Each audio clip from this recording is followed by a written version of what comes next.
วิดีโอนี้นำพาโดยอาจารย์ปาวีสุวรรณวงศ์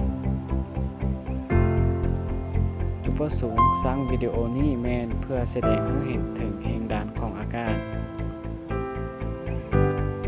วิดีโอนี้นำเสนอโดยเท่าจากสุ่มจอคณะศึกษาศาสตร์สาขาครูฟิสิกส์ศาสตร์วันนี้เราจะมาเฮ็ดการทดลองเกี่ยวกับแรงดันอากาศโดยใช้กระตุกน้ำพอมาสังเกตเลยก่อนที่เรายังบ่ได้กระทบความแรงภายนอกใช่เวลาเราเปิดฝามันกระตกแล้ว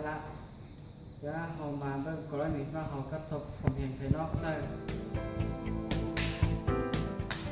ถ้ามันดันให้กับฝาบินเลยถ้าเราจะไปค้นหาในเมื่อเราบ่กระทบความแรงภายนอกใช่แต่ว่ามันก็มีแรงดันของอากาศภายนอกมากระทบใช่แต่ว่ามันน้อยถือว่ามันจะบ่สามารถเฮ็ดให้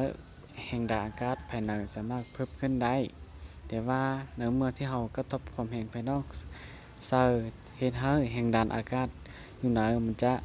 เพิ่มขึ้นตามที่เราเพิ่มความแรงภายนอกใช่ฉะนั้นมันจะเฮ็ดให้แรงดันอากาศอยู่ภายในเพิ่มขึ้นดันเสื้อฟ้าหลายซึ่งเวลาเราเปิดซึ่งมันจะเฮ็ดให้ฝานี้บินออกไปได้การทดลองนี้ค่อยเชื่อว่า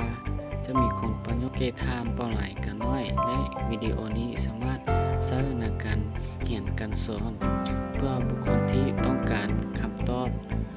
จากสิ่งปรากฏการณ์เหล่านี้ขอขอบใจ